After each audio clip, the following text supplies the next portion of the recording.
Vamos a tratar esta noche en primer plano, al que son muy bienvenidos, estimados escuchas y televidentes, un tema que es la indignación de la iniciativa privada en términos generales, en particular de algunos de sus órganos, como son el Consejo Coordinador Empresarial o la Coparmex, contra el gobierno de Peña Nieto, señalando que ha sido bastante ineficaz en el cumplimiento de las tareas que tiene obligación constitucional y legal que cumplir.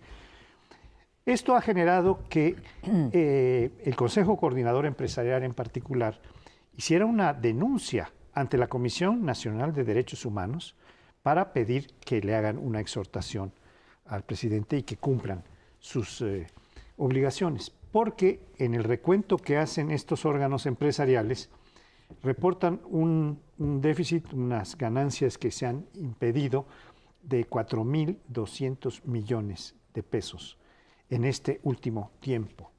Y también reportan que solo en el estado de Oaxaca se han cerrado más de 1.600 negocios, la mayor parte pequeños negocios, con lo cual pues está habiendo una verdadera crisis muy severa porque no están pudiendo cumplir ni con lo que prometen, ni teniendo eficacia en las negociaciones, ni deteniendo esta enorme acción de bloqueos, de protestas que ha traído todo esto al país. Ahí se los dejo para su comentario.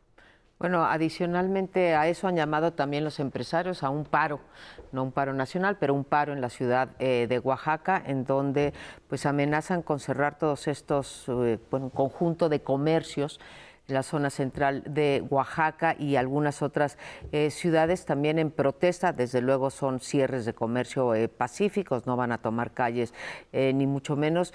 Pero ¿qué es lo que hay detrás de esto? Creo que es una legítima demanda de los empresarios el poder tener la certeza de poder trabajar, de poder invertir su dinero y que esté dentro de las, dentro de lo que marcan las leyes, pues puedan prosperar. Y esto está siendo evitado porque el gobierno no cumple, como decía mi compañero Paoli, no está cumpliendo con dar la seguridad suficiente para que cada quien pueda dedicarse a la actividad que decida, siempre y cuando esta sea una actividad legal o legítima.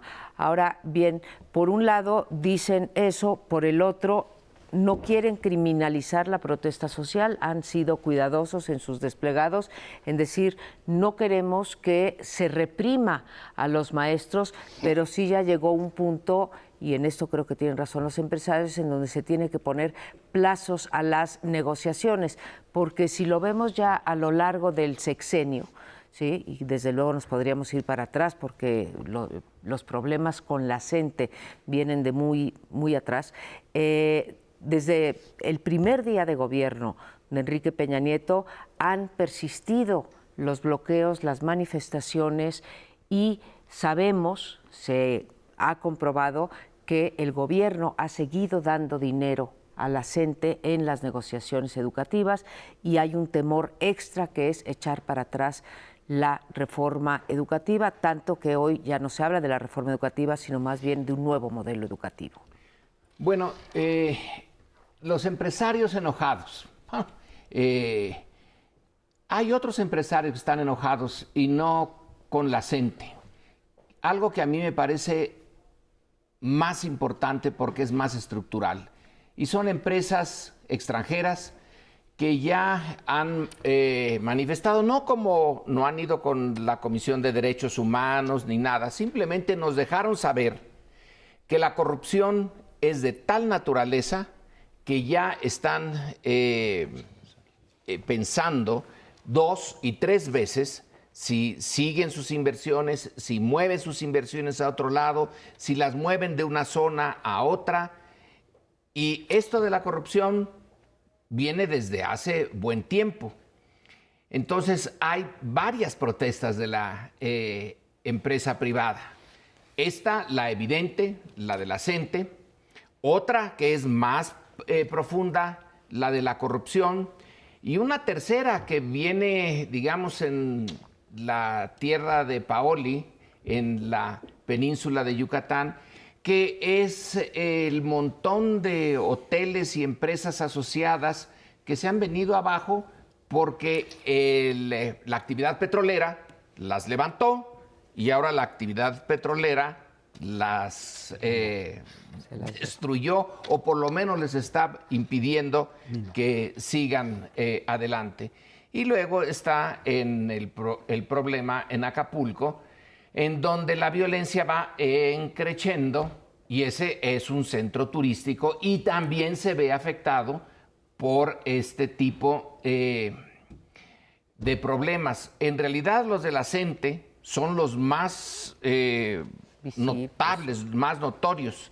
Los otros son más estructurales. Y si ponemos a estos por lo menos 4, ya tenemos un problema de fondo en materia de enojo de la empresa privada. Yo leí con atención el documento que hicieron público, efectivamente manifestando su enojo y diciendo, a ver, hay que poner un alto a esta situación que impide efectivamente el conjunto de libertades, de poder tener sus actividades. Me recuerda mucho un razonamiento que hace muchos años hizo la Suprema Corte de Justicia sobre el caso Oaxaca, creo que le llamó el mínimo vital, ¿no? El mínimo de gobernabilidad vital que debe garantizar un gobierno para que el conjunto de actores pueda desempeñar sus actividades, decir a la escuela que ahora están de vacaciones, pero bueno, hacer lo que les dé la gana, ¿no? Finalmente eso debe garantizar un gobierno, pero no es tanto con la CENTE el enojo, sino con el modelo de negociación que el gobierno tiene con la CENTE. O sea, es tanto el enojo, pues que es muy popular pegarle a la CENTE y más desde la derecha, pero lo que dice el documento es el modelo de negociación que se ha tenido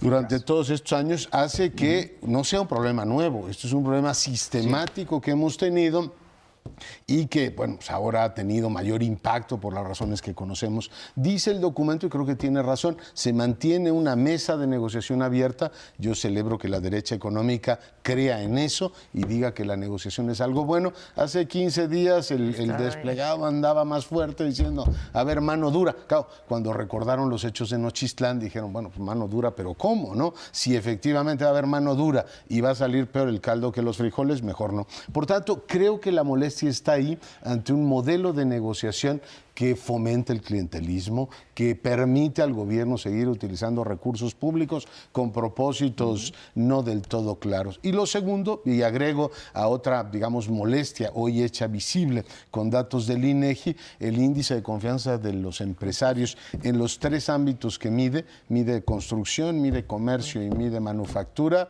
está bastante mal, ¿eh? Está bastante mal, no hay ámbito en el cual los empresarios de estas 3 ramas muestren así como una enorme satisfacción, ya fuera de la CENTE y los conflictos de seguridad pública, con el desempeño que está teniendo la economía del país, que creo que en el fondo es lo que más les preocupa. Yo creo que este modelo de negociación que ha tenido el gobierno y al que implícitamente se refiere el Consejo Coordinador Empresarial en particular, es un modelo que viene de muy atrás.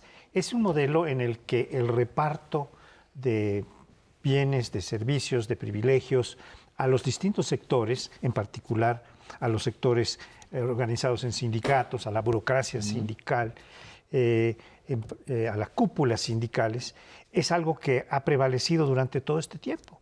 Y entonces están dándole una enorme cantidad de recursos a estos sindicatos y, por otra parte, no está habiendo una mejoría sustantiva. Ha habido una reducción pequeña de los bloqueos en cuanto a cuando empezaron a soltar a los líderes de la sección 22, pero ha sido una reducción bastante nimia, porque la demanda principal es que se derogue o que se abrogue la reforma educativa, la reforma tanto a nivel de la Constitución, lo cual es un brete para el Estado, como a nivel de las leyes fundamentales derivadas de las disposiciones constitucionales. Porque se está hablando de un nuevo modelo de evaluación que va a cancelar el que está previsto en la Constitución y en las leyes, y se va a establecer un nuevo modelo en el que parece estar surgiendo lentamente un consenso de que hay que tener un nuevo modelo educativo, porque este no es un modelo que va a ser aceptable para el conjunto social. Por lo La menos. reforma educativa son muchas cosas, ¿no? Porque tiene su parte administrativa, tiene su parte sindical, tiene su parte de contenidos, tiene su parte de infraestructura para las escuelas. Está, digamos, pensada de manera orgánica. En realidad, me parece que la gente contra lo que pelea es contra no la reforma educativa en general, sino contra precisamente esas prebendas que tiene y que ha tenido fomentadas, como bien dices, Pauli, por los sucesivos gobiernos y que tienen que ver con tener aviadores en la nómina, que tiene que ver con poder heredar las plazas y que tiene que ver con poder hacer protestas sociales sin que esto tenga consecuencias en términos salariales o de permanencia en el trabajo. Entonces es esa parte en específico a la que va, contra la que va la gente. Y bueno, el modelo de negociación ahora lo vemos abiertamente, pero es cierto, o sea, siempre ha sido, aquí no es privativo de la gente, si lo vemos con el sindicato petrolero, lo vemos con el sindicato de los maestros, lo vimos con los sindicatos electricistas y telefonistas antes de que se privatizara la telefonía en México, y es la manera que desde los años desde el general Cárdenas, cuando fue presidente, se fue ahí, se fundó el corporativismo y en unos casos se utiliza de mejor manera que en otros, pero ahí está. Nunca ha habido una reforma en ese sentido y es uno de los grandes problemas que sigue sin atacarse, no importa en qué gobierno. Yo creo que la ciudad más clientelista que hay en este país es el Distrito Federal y está gobernada por el PRD, pero te vas a las gobernadas por el PAN y te encuentras el mismito fenómeno. Es una cosa que no hemos acertado en definir, analizar, ver como un problema y proponer una solución. Ahora, se habla mucho de la reforma educativa y yo casi puedo apostar que si hiciéramos un muestreo así aleatorio, saliéramos a la calle y pidiéramos la opinión de 15 personas al azar, mi apuesta es que el 90% no sabrían exactamente de qué se trata. Y ahí creo yo que está uno de los temas principales, un problema importante. A la sociedad mexicana no se le involucró en lo que es una gran reforma, dos grandes reformas. La energética, pero en la energética el grueso de los mexicanos dijeron, bueno, pues el petróleo, como no lo consideraron suyo, más que teóricamente, lo dejaron ir sin protestar para nada. Pero la reforma educativa sí tiene que ver con lo que la mayoría de los mexicanos adultos tienen, hijos o nietos, y si se hubiera discutido, si se hubiera hecho que de la sociedad hacia arriba saliera la negociación sobre lo que se va a transformar, sobre el tipo de educación que se les va a dar, cómo se les va a dar, qué es lo que se busca, cuál es el nuevo ciudadano, el nuevo mexicano. Probablemente si hubiéramos empezado por ahí y no por el ataque a los sindicatos, hubiera sido otra cosa. Si se hubiera tenido el consenso de algo que sí atañe de manera directa a la mayoría, porque lo que se les da a nuestros niños o nietos es algo que sí lo siente cada uno de nosotros, no el petróleo, desafortunadamente. Probablemente sí debió haber ocurrido así y a estas alturas la reforma debería tener muchos más aliados y la gente debería decir, oiga, no vamos a permitir que se dé marcha atrás en cosas que a mí me parecen fundamentales. Uno, que no se comparta con el sindicato la política educativa, se llame CENTE o CENTE, con S o con C, que no se hereden las plazas, que haya concursos, que haya evaluación. Yo coincido con todo eso y me parece lamentable que todo esto esté en juego. ¿Cuál es el problema en las entidades que hoy presentan este conflicto? Que tampoco hay alternativas de empleo. Es decir, el gran asunto es que en Chiapas y en Oaxaca el principal empleador se llama gobierno y el principal empleador se llama magisterio, y en consecuencia si tú vas y le metes una reforma para cambiar completamente, pues alborotas la gallera a los niveles que hoy lo tenemos. Por tanto, no veo cómo esas entidades vayan a tener un giro en lo educativo si no tienen también un giro en lo económico y más oportunidades. Pero bueno, así vamos a así veo las tenernos que cosas. despedir de este bloque, no sin dejar una cuestión. Me llamó la atención que surge esta protesta de la iniciativa privada cuando el CENTE con ese se va sumando lentamente hacia las demandas del CENTE, con C. Vamos a otro bloque y nos vemos en unos minutos. La noticia apareció como algo secundario, casi anecdótico.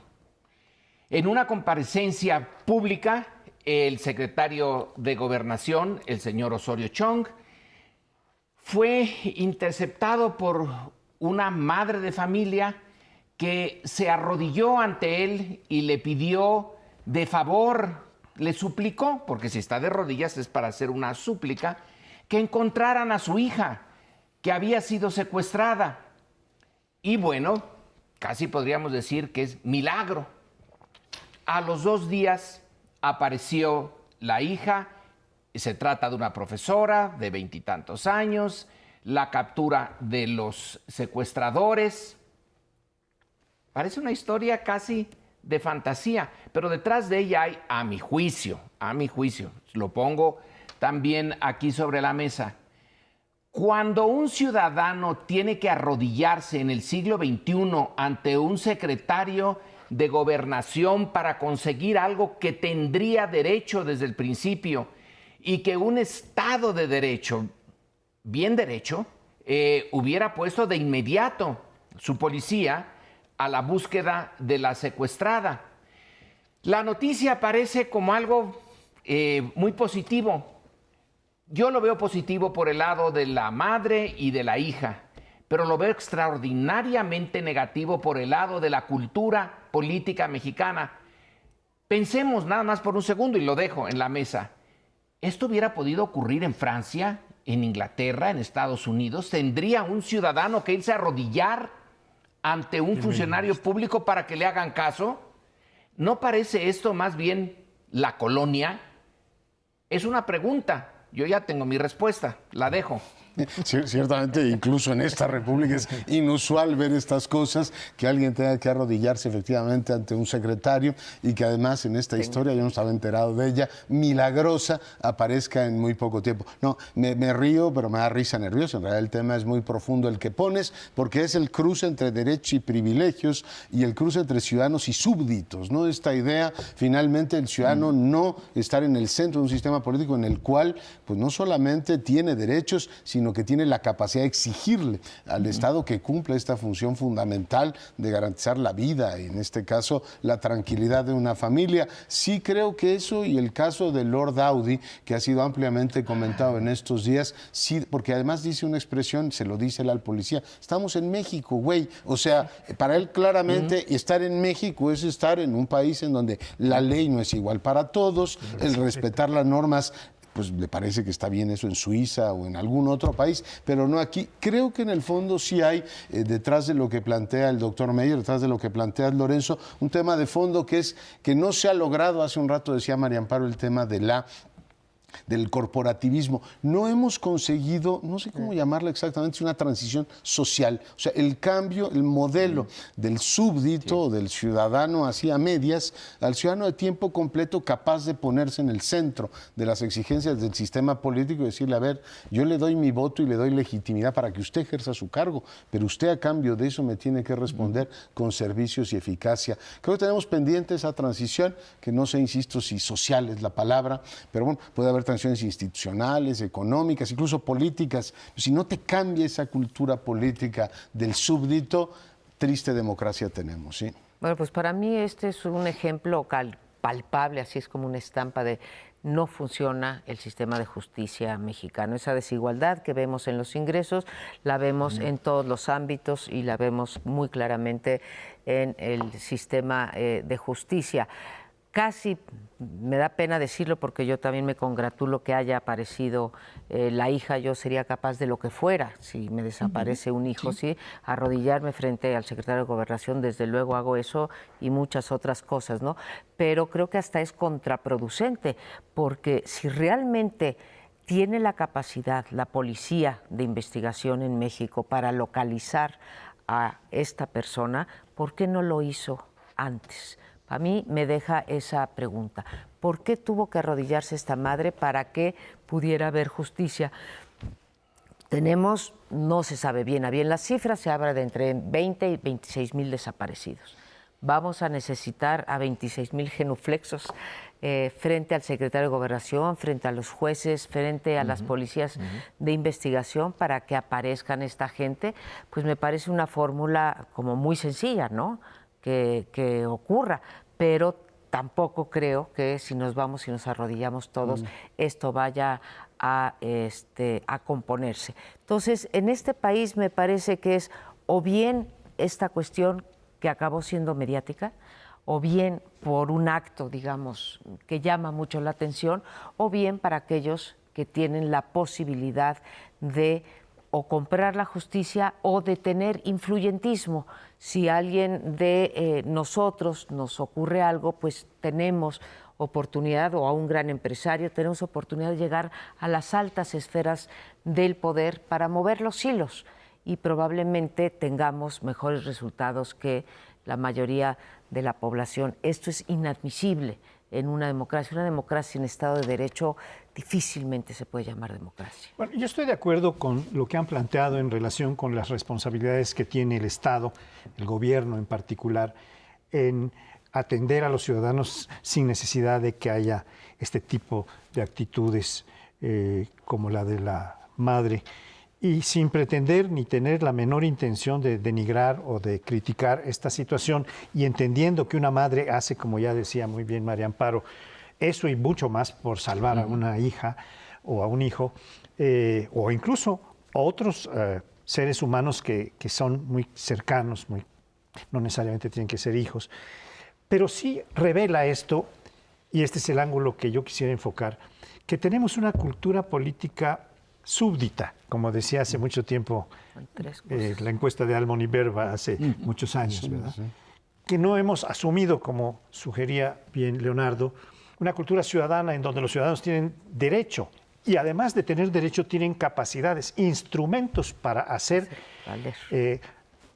la persecución de la justicia o la administración de la justicia funcionar a partir de los impulsos que el ciudadano tiene como derechos y como capacidades que están accesibles a él, que están a su acceso, ¿no? A su disposición. Y entonces entiendo mejor todavía, aunque no me parece la mejor forma, que una madre o cualquier persona entre en estos rituales de subyugación, de súbdito, casi de arrodillarse para pedir un milagro, besar el anillo del obispo o del funcionario, y esto está revelando que una parte muy importante de nuestra sociedad, y en estas condiciones tan graves de violencia que estamos viviendo, digan, esta es la única manera en que yo tengo.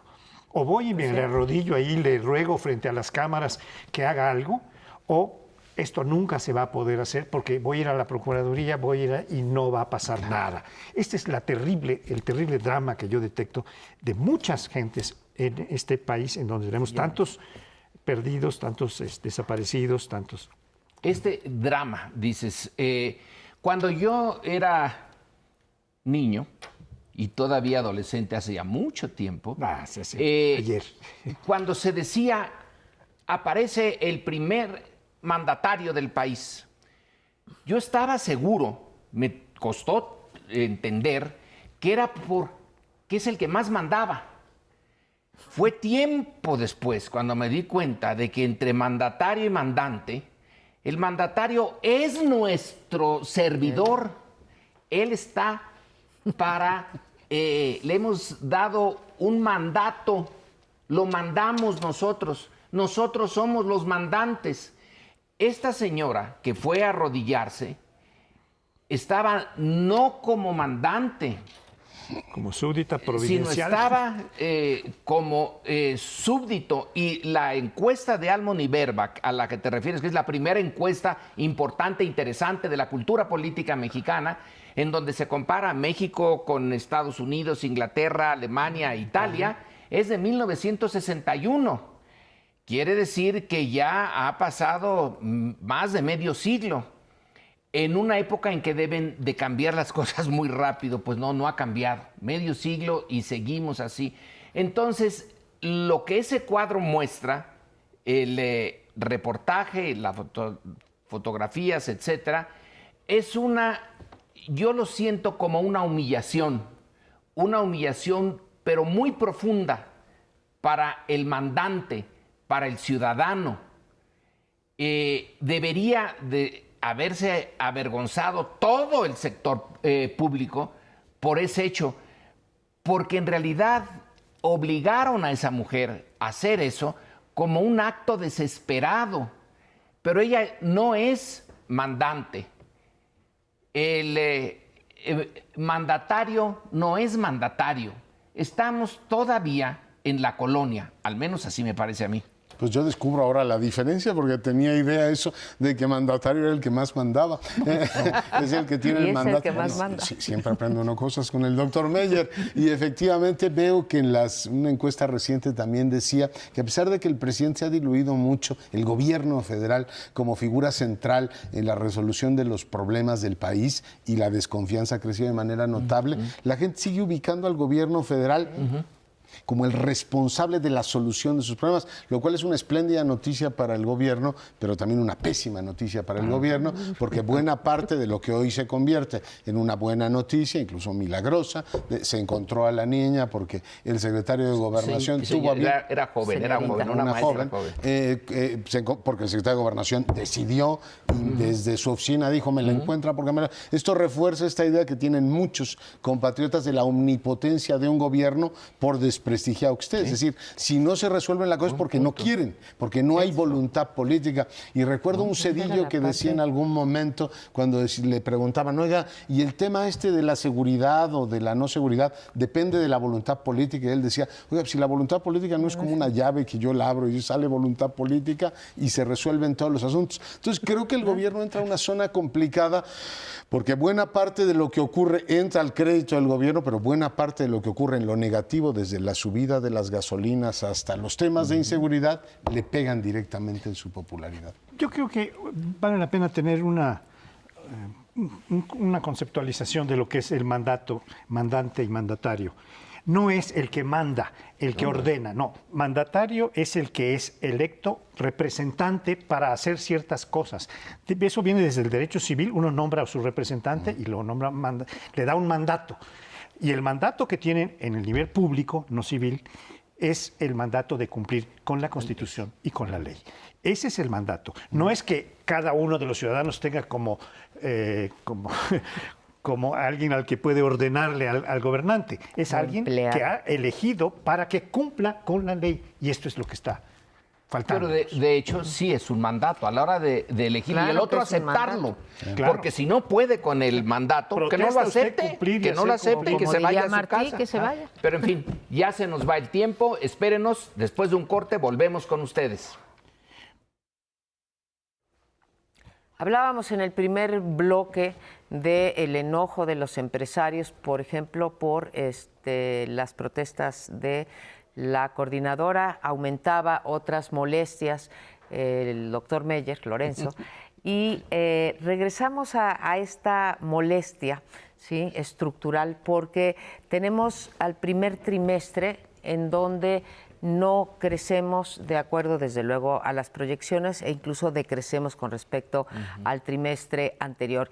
Y esto se enmarca dentro de 4 cosas que tienen que ver con Petróleos Mexicanos.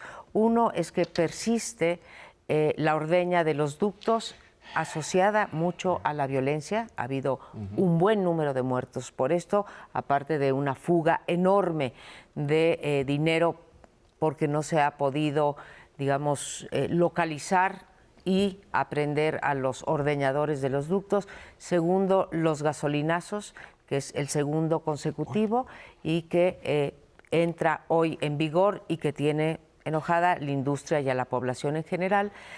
Tercero, el que, pues siendo un país rico en petróleo, no solamente no producimos la gasolina que necesitamos, sino que ni siquiera cumplimos con la meta que había sido el 43% de la gasolina, que se produjera en México, o no, 43 que se importara, y ahora tenemos 66% con la última cifra. 66% de la gasolina que todos consumimos proviene del extranjero.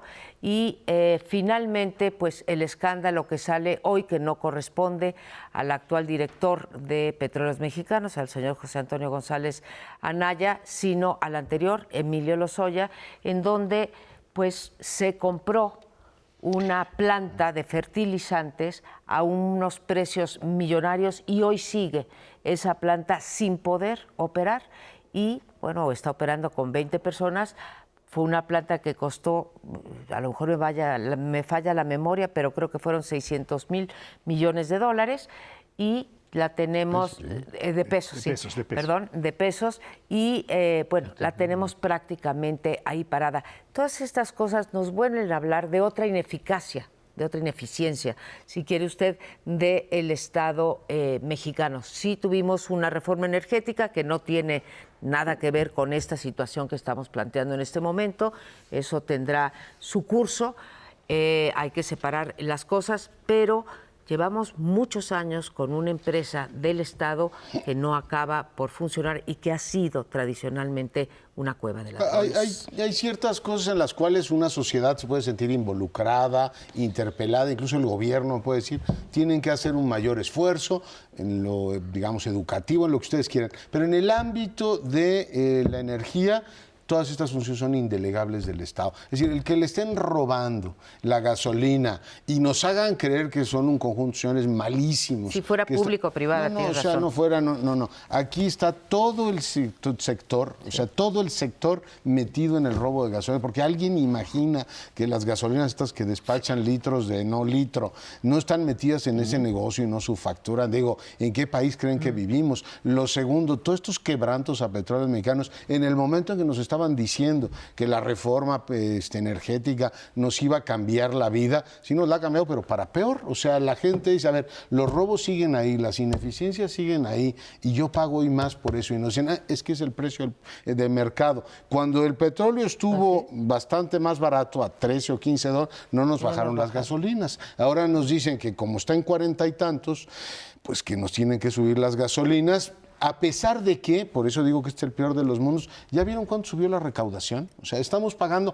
11% más de impuestos el conjunto de mexicanos. Esa reforma sí funcionó. Y tú dices, oiga, ¿y por qué hacer recortes entonces si la deuda crece y estamos pagando más impuestos? Es que tenemos que cubrir todos los agujeros de Petróleos Mexicanos. O sea, dice, ¿agujeros o corruptelas? Agujeros o como les llamen. Es decir, estos problemas. Entonces tú dices, oiga, ¿qué negocio es este? Por un lado me pone una reforma que iba a traer inversiones, que nos iba a dar un servicio magnífico. Punto menos que aquí el pan iba a crecer en los árboles. No el pan de comer, no el pan político. Ya estaba haciendo proselitismo. A ver, y tienes ahora el peor de los mundos. O sea, más impuestos, más gasolinazo y Pemex peor que nunca, ¿no? Pemex está peor, esta es una hipótesis, porque quisieron dejarlo peor. Era una manera de justificar la reforma energética. Primero se le va poniendo piedras a Pemex. Pemex no tenía por qué ser la empresa que compra a los privados una planta obsoleta y no la puede poner en marcha. El Pemex de los 1950, de los 1960 ponía en marcha todo lo que se le tenía enfrente. Es una decisión de irle mostrando a la sociedad mexicana, mire, no sirve Pemex. No sirve porque le estamos quitando sus utilidades. Las utilidades se las apropió la Secretaría de Hacienda para no hacer la reforma a tiempo, la reforma fiscal. Y entonces nos hacen ver, se los dije, Pemex no sirve, vamos a privatizarlo. Este es el momento en que deberían de entregar las cuentas de esa posición original. Sí, realmente no sirve Pemex ya.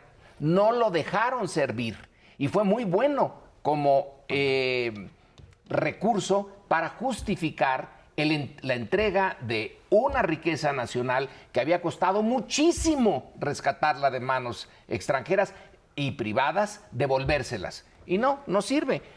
No sirve Pemex, pero no es por Pemex. es por una decisión desde arriba y de poner en las cúpulas a una punta o de ineptos o de ladrones. Y claro, ahora ya no tenemos ni la ventaja de la privatización, ni la ventaja de una empresa que en un tiempo original, en sus momentos originales, ella ponía los precios según la necesidad del mercado y a veces los daba muy baratos los precios de los hidrocarburos para que pudiera la industria lanzarse por el camino que entonces tenía de los 50, 60, 70 de industrializar el país. Pues yo creo que esta circunstancia, que obviamente va a repercutir en todos los consumidores, que somos todos, hasta los niños chiquitos que acaban de nacer consumen cosas, porque todo se transporta y mucho de lo que se transporta se transporta con gasolina, de tal manera que eso va a repercutir de inmediato en los precios, lo cual pues, nos afecta a todos. Y esto va a continuar en una caída de las posibilidades de desarrollo económico. Está claro ya a estas alturas que aquella frase del general Cárdenas de que el petróleo debía servir o iba a servir o estaba sirviendo incluso después como palanca para el desarrollo, es decir, como una aportación de recursos que eran de todos los mexicanos para atenderlos a todos. Y empezó a hacerse una atención más discriminada. Bueno, primero hay que atender los altos salarios de los miembros de Pemex. Después hay que atender los contratos que se le entregan al sindicato, a las burocracias sindicales. Hay que atender, porque no todos somos tan dueños como los del sindicato del petróleo. Ellos se llevan unos salarios, unas prestaciones, unos hospitales, unas que no tienen paralelo con lo que tienen otros sectores de la sociedad. Entonces, había unos más dueños que otros. Bueno, pues ahora que estamos comprando 2/3 partes de la gasolina que consumimos afuera, no solo no va a ser palanca, sino que ya no puede ni siquiera financiar lo que vino financiando durante 20 o 30 años, que era entre el 30 y el 40% del gasto público. Yo difiero de lo que planteaba Lorenzo hace un momento en su intervención, de que han querido que Pemex funcione mal para justificar la privatización. Pemex funciona mal hace muchos años, funciona mal por los dos motivos que creo que diste tú, por un lado por ineficacia, por otro lado por corrupción. Y finalmente porque los ingresos también no se le han dejado a la empresa para reinvertirlos en la propia empresa y se han ido a gasto corriente, porque si hubieran ido a gasto de inversión, pues vaya y pase.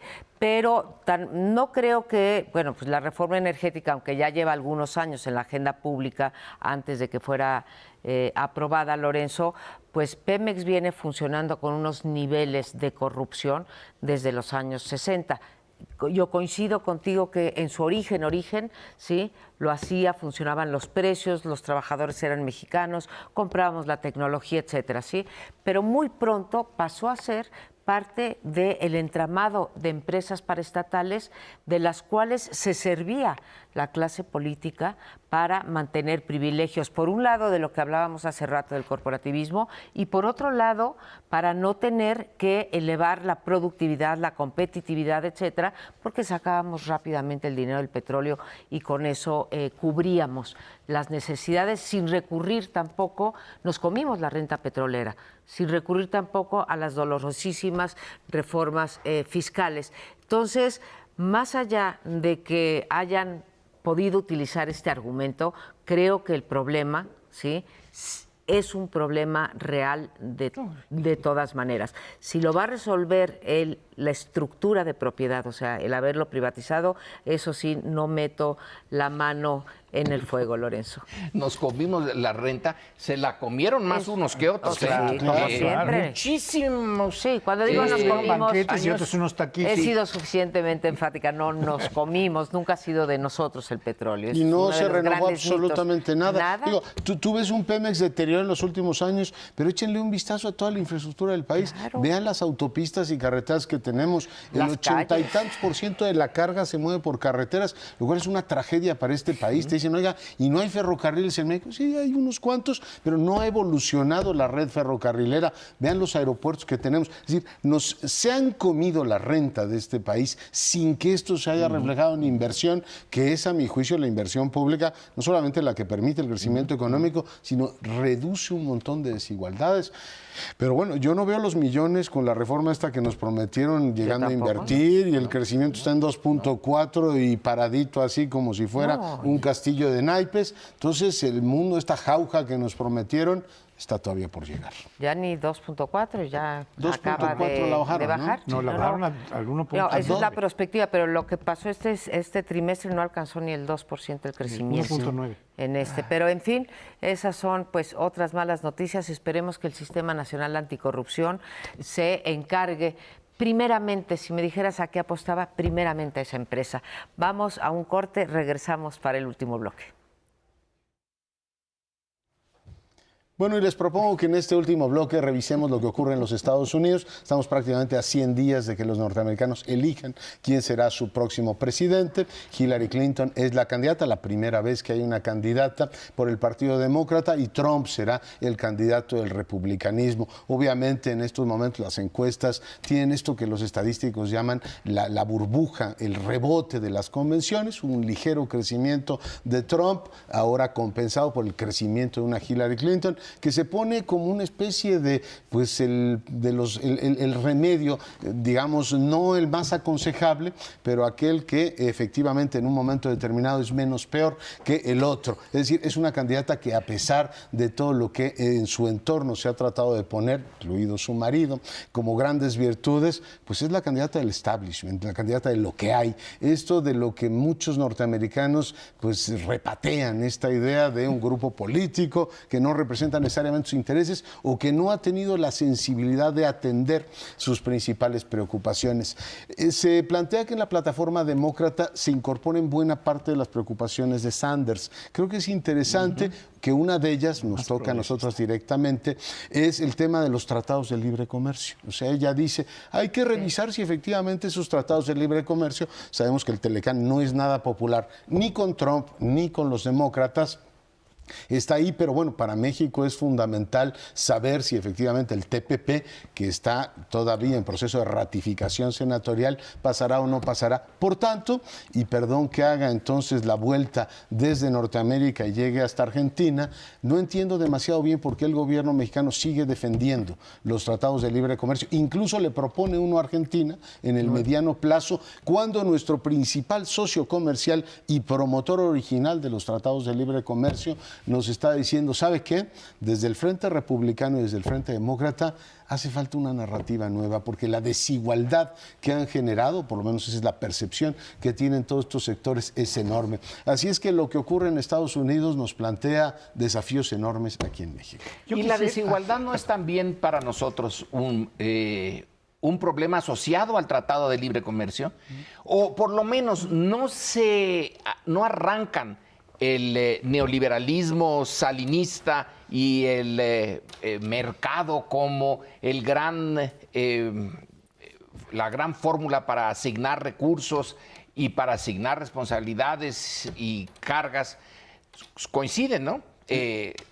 Neoliberalismo, Tratado de Libre Comercio y desigualdad.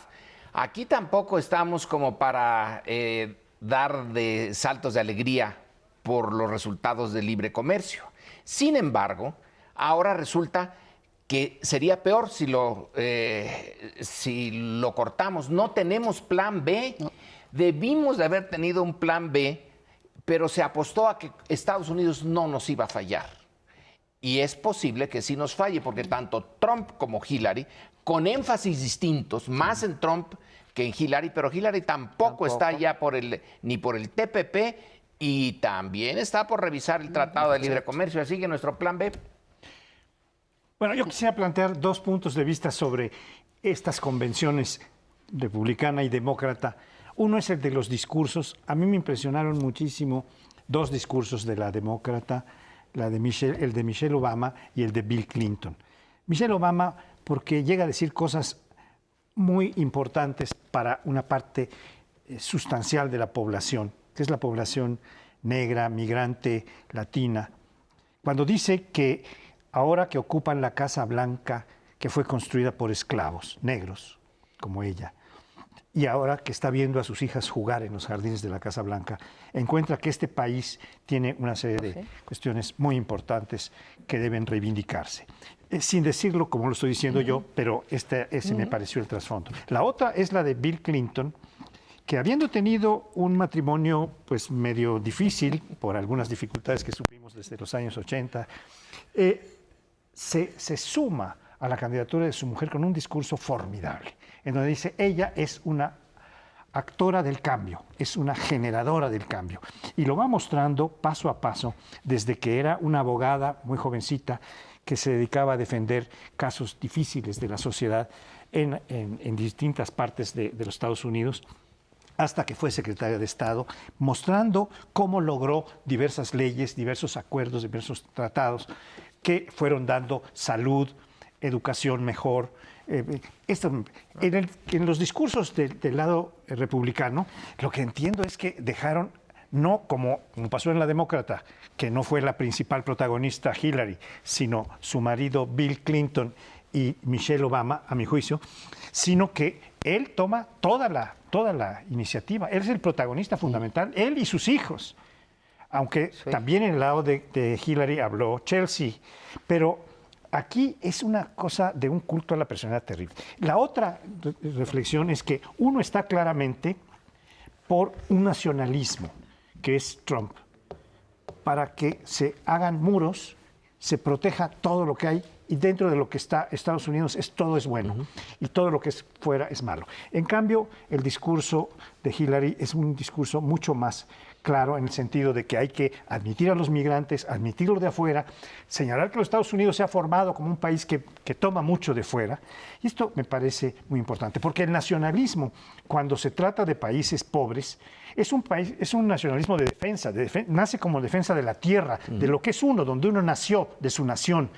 Pero cuando es de un país que tiene el privilegio y la potencia que tiene Estados Unidos, es un nacionalismo que va a seguir dominando, a seguir vilipendiando, como lo hace con los migrantes Trump.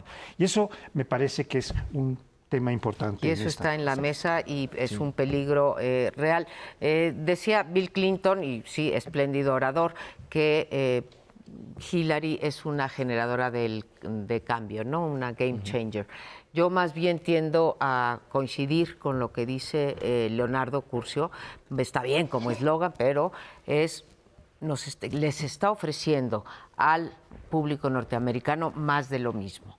No hay gran cosa de cambio ni en materia de salud, ni en materia de educación, ni en materia de algo un poco en términos de armas, de regular, de tener un padrón, ¿sí? De a quién sí se le puede vender y a quién no se le puede vender, pero finalmente es un discurso pro-establishment y eso es lo que hace que, creo, Trump tenga unas fuertes posibilidades de llegar a la presidencia. ¿Por qué? Porque está explotando el miedo y ahí sí está ofreciendo, yo no sé si lo vaya a hacer, pero de llegar a la presidencia y ser el primer mandatario, no sé, pero él sí sería un game changer, ¿sí? Él lo que está proponiendo es un cambio cultural, es un cambio comercial, es un cambio industrial, es un cambio laboral y eso da miedo y lo está haciendo a través de infundir el miedo. En ese sentido, también como decía Leonardo, pues yo desde luego, si tuviera el voto norteamericano, votaría por Hillary Clinton, aunque fuera más de lo mismo y no por esta barbaridad de hombre que tenemos enfrente. Siempre he pensado que llegar al poder te modera. Moderó al ingeniero Cárdenas, moderó a López Obrador, moderó a... En fin, una cosa son las campañas cuando eres oposición, ¿sí? Llegas al poder y te encuentras con las restricciones del poder. Ahora, en el caso de Trump, tengo mis dudas. La Hillary se vio obligada a proponer cambios cuando le advirtió a Wall Street que les va a aumentar los impuestos. Eso por lo menos... Ese cambio ya lo quisiera yo ver realmente en la vida práctica. Les dijo, va a haber más impuestos, porque hay una situación de desequilibrio en la sociedad norteamericana. Bueno, por lo menos eso sí prometió. Yo no quisiera, por supuesto, romper el encanto del discurso de Michelle Obama, que es encantadora. Bueno, no me extiendo en el asunto, no lo quiero romper, pero las tensiones raciales en Estados Unidos hoy están en el peor nivel de la historia. Es decir, el que las niñas de Obama jueguen está muy bien. Además, yo voy a extrañar a Obama porque me cae muy bien, y el que ha llegado un afroamericano a la presidencia de Estados Unidos me parece un triunfo civilizatorio. Pero las tensiones raciales están en su peor momento, y esa polarización no la podemos perder de vista. La desigualdad la ves hasta en las películas balines de Hollywood, donde de pronto tienes pues este tema de que en Wall Street ganan miles de millones y les quitan el empleo a buenos señores norteamericanos de Minnesota. O sea, ese tema hoy está en la corriente general de Hollywood, esa desigualdad. Por tanto, Obama pues sí deja un país en muchos sentidos diferente, pero en muchos sentidos, valga la paradoja, también igual. Y Hillary Clinton representa exactamente eso. Su única fortuna es que el otro es nauseabundo. Su discurso es radical, su discurso es absolutamente intransigente. Ya se metió ahora con los musulmanes, la respuesta que le da uno de los padres, ¿no? Un de los padre de un soldado iraquí que murió. En fin, creo que esa es la única ventaja de una Hillary Clinton en esta posición. Pero los Estados Unidos hoy tienen muchos elementos para estar profundamente preocupados por este gran enojo que hay en su sociedad. ¿Quiere agregar alguien algo Pues no, más? nada Tenemos más 20 que segunditos. hay que explotar esa ventaja, aunque sea nada más porque el otro es muy Insistir en que México tendría que tener un plan B hace mucho tiempo, pero por lo menos ahora. Sí. Porque ¿qué tal si nos sale Trump? Sí, yo esto de repetir los tratados de libre comercio, que les digan a alguien, oiga, pues no son muy populares en el mundo, así es que repetir eso como gran recurso no es la mejor idea. Nos vamos, le esperamos aquí la semana próxima en El Primer Plano.